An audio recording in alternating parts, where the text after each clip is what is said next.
नमस्कार और स्वागत है। आज हम बात करेंगे भारतीय रिजर्व बैंक यानी आरबीआई के एक हालिया कदम पर। हमारे पास कुछ आरबीआई की घोषणाएं हैं, कुछ बाजार के विश्लेषण भी हैं। इनसे समझने की कोशिश करेंगे कि क्या चल रहा है। तो आज का बड़ा सवाल ये है, आरबीआई ने 9 जुलाई 2025 को 1 लाख करोड़ रुपए का रिवर्स रेपो ऑक्शन क्यों किया? 1 लाख करोड़ मतलब 1 ट्रिलियन, ये तो बहुत बड़ी रकम है। इसके पीछे जरूर कोई ठोस वजह होगी। चलिए इसी को जरा खंगालते हैं। तो सबसे पहले एक्सपर्ट से पूछते हैं, ये रिवर्स रेपो ऑक्शन आसान शब्दों में होता क्या है? हाँ, बिल्कुल। देखिए, रिवर्स रेपो जो है वो आरबीआई के पास एक तरह का टूल है, एक उपकरण। जब बैंकिंग सिस्टम में मतलब बैंकों के पास जरूरत से ज्यादा पैसा नकदी जमा हो जाती है ना, अच्छा, तो आरबीआई इस रिवर्स रेपो के जरिए वो फालतू पैसा, वो अतिरिक्त नकदी सिस्टम से वापस सोख लेता है। बैंक वो पैसा आरबीआई के पास जमा करते हैं कुछ समय के लिए और आरबीआई उन्हें उस पर ब्याज देता है। ओके। इससे होता ये है कि मनी मार्केट मतलब मुद्रा बाजार वो स्थिर रहता है, ब्याज दरें बहुत नीचे नहीं जाती। समझ गया। तो ये एक तरह से सिस्टम से एक्स्ट्रा पैसा निकालने का तरीका है। ठीक है, तो फिर 9 जुलाई को क्या हुआ? मतलब आरबीआई ने क्या किया? हाँ, तो 9 जुलाई को आरबीआई ने घोषणा की एक variable rate reverse repo auction की, वीआरआरआर जिसे कहते हैं। वीआरआरआर, हाँ। और ये ऑक्शन था पूरे 1 लाख करोड़ का, 2 दिनों के लिए। 2 दिनों के लिए। और ये वेरिएबल रेट का क्या मतलब है? वेरिएबल रेट मतलब ब्याज दर पहले से तय नहीं थी, बैंकों को बोली लगानी थी। अच्छा, बोली लगानी थी। हाँ, कि वो आरबीआई के पास अपना पैसा रखने के लिए कितना ब्याज चाहते हैं।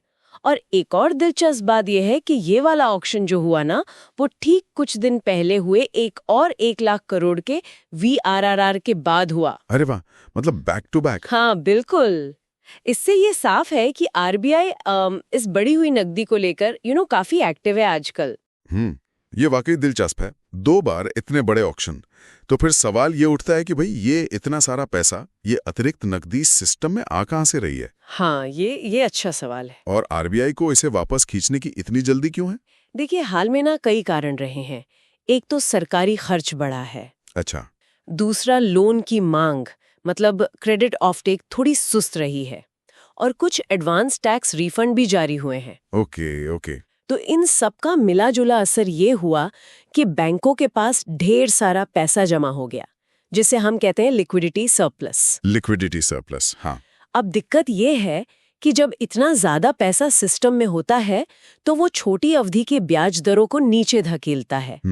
कई बार तो आरबीआई का जो अपना पॉलिसी रेट है, रेपो रेट, उससे भी नीचे चली जाती हैं दरें। तो ये तो ठीक नहीं है शायद। हाँ, ये आरबीआई के लिए अच्छी स्थिति नहीं है, क्योंकि इससे उनकी मॉनेटरी पॉलिसी का जो असर है वो कमजोर पड़ सकता है या बाजार को गलत सिग्नल जा सकते हैं। हाँ, ये बात समझ में आई। मतलब जरूरत से ज्यादा पैसा भी एक तरह की प्रॉब्लम बन सकता है अगर उसे ठीक से मैनेज ना किया जाए। बिल्कुल सही। तो आरबीआई का ये कदम, ये वीआरआर ऑक्शन, एक तरह से सिस्टम को बैलेंस करने की कोशिश है, संतुलन बनाने की। एकदम सही पकड़ा आपने। ये आरबीआई का तरीका है ये पक्का करने का कि ब्याज दरें उनकी सोची हुई रेंज के अंदर रहें, बाजार में स्थिरता बनी रहे। अगर जरूरत से ज्यादा नकदी ऐसे ही घूमती रहेगी ना बिना रोक टोक के, तो वो आगे चलकर भली सीधे ना हो पर महंगाई को भी हवा दे सकती है। अच्छा, महंगाई का भी रिस्क है? हाँ, इनडायरेक्टली हो सकता है।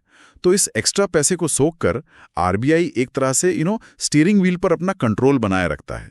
ये सिर्फ एक तकनीकी कदम नहीं है, ये आरबीआई की सतर्कता दिखाता है। ठीक है, तो फिर इसका निचोड़ क्या निकालें हमारे लिए, मतलब आम लोगों के लिए, या अर्थव्यवस्था के लिए इसका क्या मतलब हुआ? देखिए, सीधा असर तो बैंकों और मनी मार्केट पर पड़ता है। छोटी अवधि की ब्याज दरें स्थिर रहती हैं। इससे बैंकों को अपने फंड्स मैनेज करने में आसानी होती है। अर्थव्यवस्था के लेवल पर देखें तो ये फाइनेंशियल स्टेबिलिटी मतलब वित्तीय स्थिरता का संकेत है, जो निवेशकों के लिए, कारोबारियों के लिए अच्छा है। सही। आम लोगों पर शायद तुरंत कोई सीधा असर ना दिखे, पर सोचिए, एक स्थिर फाइनेंशियल सिस्टम और कंट्रोल में महंगाई, ये तो लंबे समय में सबके लिए फायदेमंद है ही। हाँ, बात तो सही है। ये दिखाता है कि सेंट्रल बैंक पूरी तरह से अलर्ट है, अर्थव्यवस्था की सेहत पर नजर रखे हुए है और जरूरत पड़ने पर फौरन एक्शन ले रहा है। बिल्कुल। तो संक्षेप में ये 1 लाख करोड़ रुपए का रिवर्स रेपो ऑक्शन आरबीआई का एक जरूरी कदम था। सिस्टम में जो एक्स्ट्रा पैसा आ गया था उसे संभालने के लिए और ब्याज दरों को काबू में रखने के लिए, ताकि वित्तीय स्थिरता बनी रहे।